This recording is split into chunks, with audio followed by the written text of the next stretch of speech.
Pada suatu kali, ketika Simson pergi ke Gaza, dilihatnya di sana seorang perempuan sundal, lalu menghampiri dia.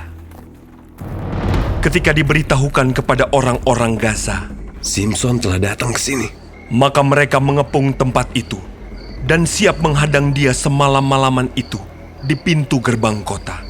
Tetapi semalam-malaman itu, mereka tidak berbuat apa-apa, karena pikirnya, Nanti pada waktu fajar kita akan membunuh dia. tetapi Simson tidur di situ sampai tengah malam.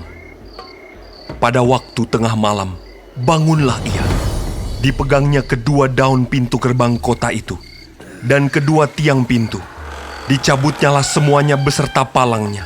Diletakkannya di atas kedua bahunya. Lalu semuanya itu diangkatnya ke puncak gunung yang berhadapan dengan Hebron. Sesudah itu Simson jatuh cinta kepada seorang perempuan dari lembah Sorek yang namanya Delila. Lalu datanglah raja-raja kota orang Filistin kepada perempuan itu sambil berkata, Cobalah bujuk dia untuk mengetahui karena apakah kekuatannya demikian besar. Dan dengan apakah kami dapat mengalahkan dia dan mengikat dia untuk menundukkannya. Maka kami masing-masing akan memberikan 1.100 uang perak kepadamu.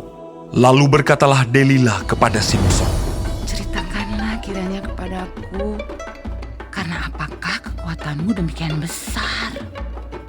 Dan dengan apakah engkau harus diikat untuk ditundukkan?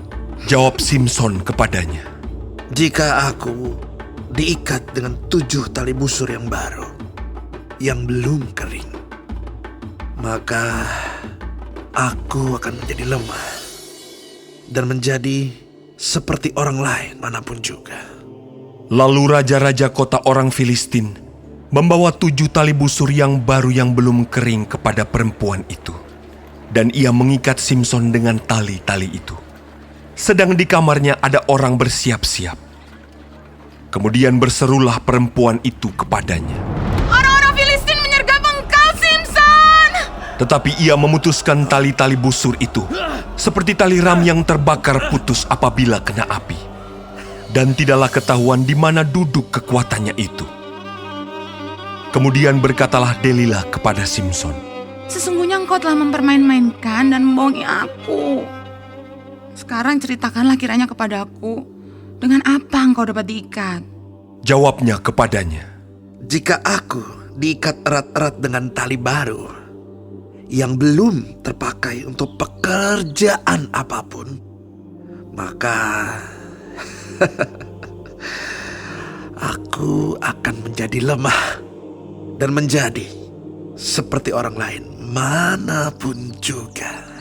Kemudian Delila mengambil tali baru. Diikatnyalah dia dengan tali-tali itu dan berseru kepadanya. Orang-orang Filistin menyergap engkau, Simson! Di kamarnya ada orang bersiap-siap, tetapi tali-tali itu diputuskannya tanggal dari tangannya, seperti benang saja. Berkatalah Delila kepada Simson, Sampai sekarang, engkau telah mempermain-mainkan dan membohongi aku. Ceritakanlah kepadaku, dengan apakah engkau dapat diikat? Jawabnya kepadanya, Kalau engkau menenun ketujuh rambut jalinku bersama-sama dengan lungsin, lalu mengokohkannya dengan patok, maka aku akan menjadi lemah dan menjadi seperti orang lain manapun juga. Kemudian perempuan itu mengokohkan lagi tenunan itu dengan patok. Lalu berserulah ia kepadanya. Orang-orang Filistin menyergap engkau, Simson! Tetapi ketika ia terjaga dari tidurnya, disentaknya lepas patok tenunan dan lungsin. Berkatalah perempuan itu kepadanya, Bagaimana mungkin kau berkata, aku cinta kepadamu, padahal hatimu tidak tertuju kepadaku. Sekarang telah 3 kali engkau mempermain-mainkan aku dan tidak mau menceritakan kepadaku. Karena apakah kekuatanmu demikian besar? Lalu setelah perempuan itu berhari-hari merengek-rengek kepadanya dan terus mendesak-desak dia, ia tidak dapat lagi menahan hati, sehingga ia mau mati rasanya. Maka diceritakannya kepadanya segala isi hatinya. Katanya, Kepalaku tidak pernah kena pisau cukur. Sebab sejak dari kandungan ibuku, aku ini seorang nazir Allah. Jika kepalaku dicukur, maka kekuatanku akan lenyap daripadaku. Dan aku menjadi lemah dan sama seperti orang-orang lain. ketika dilihat Delila bahwa segala isi hatinya telah diceritakannya kepadanya, disuruhnyalah memanggil raja-raja kota orang Filistin. Katanya, "Sekali ini lagi, datanglah kemari, sebab ia telah menceritakan segala isi hatinya kepadaku." lalu datanglah raja-raja kota orang Filistin itu kepadanya sambil membawa uang itu. Sesudah itu dibujuknya Simson tidur di pangkuannya. Lalu dipanggilnya seorang dan disuruhnya mencukur ketujuh rambut jalinnya. Sehingga mulailah Simson ditundukkan oleh perempuan itu, sebab kekuatannya telah lenyap daripadanya. Lalu berserulah perempuan itu, "Orang Filistin menyergap engkau, Simson." maka terjagalah ia dari tidurnya serta katanya, Seperti yang sudah-sudah, aku akan bebas dan akan meronta lepas. tetapi tidaklah diketahuinya bahwa Tuhan telah meninggalkan dia. Orang Filistin itu menangkap dia, mencungkil kedua matanya dan membawanya ke Gaza. Di situ ia dibelenggu dengan 2 rantai tembaga, dan pekerjaannya di penjara ialah menggiling. Tetapi rambutnya mulai tumbuh pula sesudah dicukur.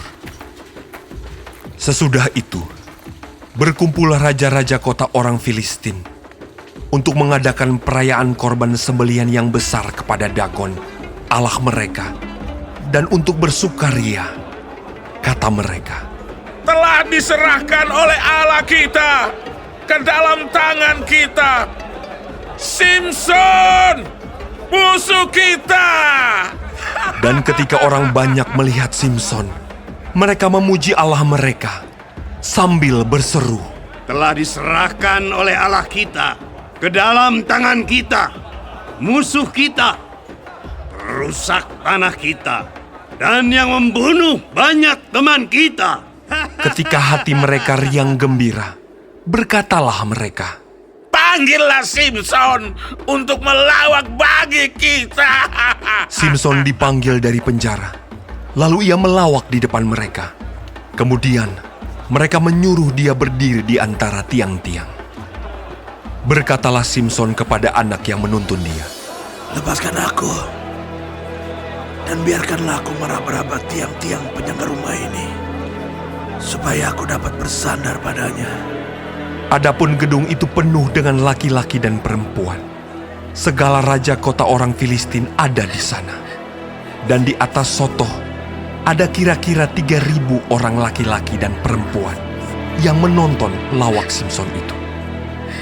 Berserulah Simson kepada Tuhan, katanya, Ya Tuhan Allah, ingatlah kiranya kepadaku, dan buatlah aku kuat.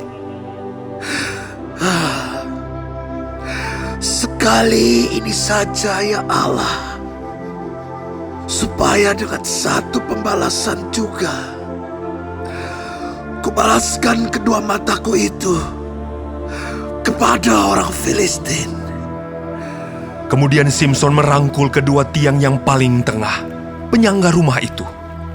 Lalu bertopang kepada tiang yang satu dengan tangan kanannya, dan kepada tiang yang lain dengan tangan kirinya.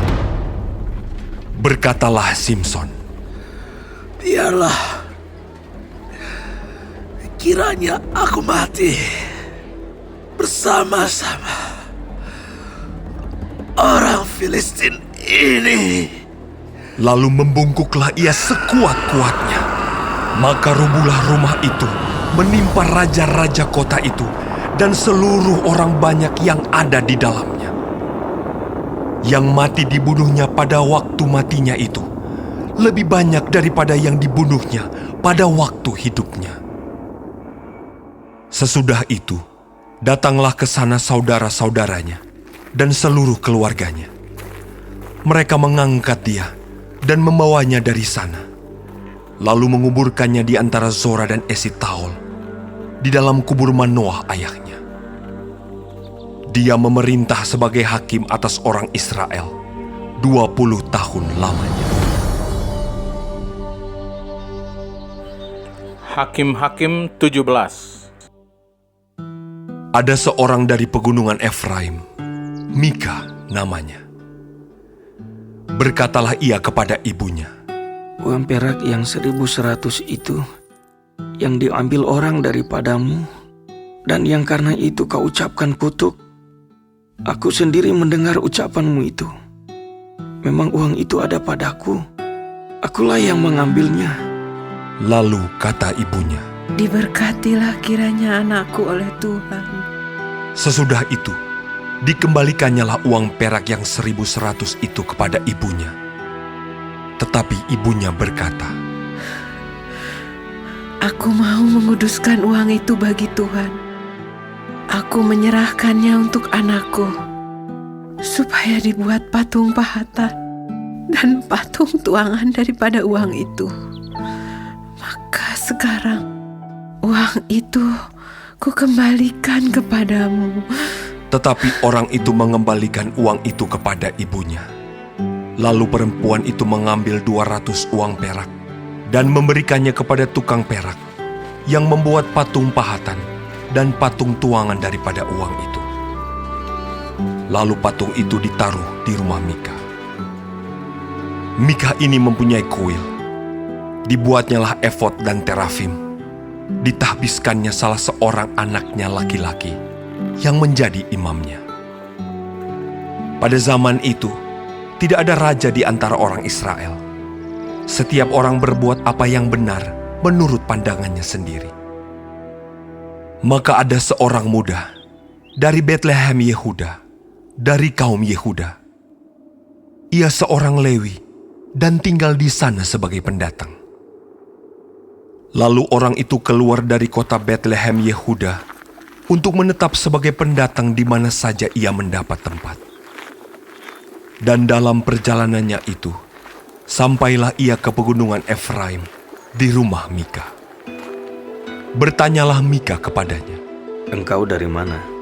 Jawabnya kepadanya, Aku orang Lewi dari Betlehem Yehuda, dan aku pergi untuk menetap sebagai pendatang di mana saja aku mendapat tempat. Lalu kata Mika kepadanya, Tinggallah padaku dan jadilah bapak dan imam bagiku. Maka setiap tahun aku akan memberikan kepadamu 10 uang perak, sepasang pakaian, serta makananmu. Orang Lewi itu setuju untuk tinggal padanya. Maka orang muda itu menjadi seperti salah seorang anaknya sendiri. Mika mentahbiskan orang Lewi itu. Orang muda itu menjadi imamnya dan diam di rumah Mika. Lalu kata Mika, Sekarang tahulah aku bahwa Tuhan akan berbuat baik kepadaku, karena ada seorang Lewi menjadi imamku. Hakim-Hakim 18. pada zaman itu, tidak ada raja di antara orang Israel. Dan pada zaman itu, suku Dan sedang mencari milik pusaka untuk menetap. Sebab sampai hari itu, mereka belum juga mendapat bagian milik pusaka di tengah-tengah suku-suku Israel. Sebab itu Bani Dan menyuruh dari kaumnya 5 orang dari seluruh jumlah mereka. Semuanya orang-orang yang gagah perkasa, yang berasal dari Zora dan Esitaol, untuk mengintai negeri itu dan menyelidikinya, serta berkata kepada mereka, Pergilah menyelidiki negeri itu. Ketika orang-orang itu sampai ke pegunungan Efraim di rumah Mika, bermalamlah mereka di sana. Ketika mereka ada dekat rumah Mika itu, dikenal merekalah logat orang muda suku Lewi itu. Lalu singgahlah mereka ke sana dan berkata kepadanya, Siapakah yang membawa engkau kemari? Apakah pekerjaanmu dan urusanmu di sini? Katanya kepada mereka, Begitulah dilakukan Mika kepadaku. Ia menggaji aku dan aku menjadi imamnya. Kata mereka kepadanya, Tanyakanlah kiranya kepada Allah, supaya kami ketahui apakah perjalanan yang kami tempuh ini akan berhasil. kata imam itu kepada mereka, Pergilah dengan selamat. Perjalanan yang kamu tempuh itu dipandang baik oleh Tuhan. Sesudah itu, pergilah kelima orang itu, lalu sampailah mereka ke Lais. Dilihat merekalah bahwa rakyat yang diam di sana hidup dengan tentram, menurut adat orang Sidon, aman dan tentram. Orang-orang itu tidak kekurangan apapun yang ada di muka bumi, malah kaya harta. Mereka tinggal jauh dari orang Sidon dan tidak bergaul dengan siapapun juga. Setelah mereka kembali kepada saudara-saudara sesukunya di Zora dan Esitaol, berkatalah saudara-saudara sesukunya kepada mereka, Apakah yang kamu dapati di sana? Jawab mereka, Bersiaplah, marilah kita maju menyerang mereka, sebab kami telah melihat negeri itu, dan memang sangat baik. Masakan kamu tinggal diam? Janganlah bermalas-malas untuk pergi memasuki dan menduduki negeri itu. Apabila kamu memasukinya, kamu mendapati rakyat yang hidup dengan tentram, dan negeri itu luas ke sebelah kiri dan ke sebelah kanan. Sesungguhnya Allah telah menyerahkannya ke dalam tanganmu. Itulah tempat yang tidak kekurangan apapun yang ada di muka bumi. Lalu berangkatlah dari sana, dari Zora dan Esitaol, 600 orang dari kaum suku Dan, diperlengkapi dengan senjata. Mereka maju, lalu berkemah di Kiryat Yearim, di Yehuda. Itulah sebabnya tempat itu disebut Mahane Dan sampai sekarang. Letaknya di sebelah barat Kiryat Yearim. Dari sana, mereka bergerak terus ke pegunungan Efraim dan sampai di rumah Mika. Lalu berbicaralah kelima orang yang telah pergi mengintai daerah Lais itu.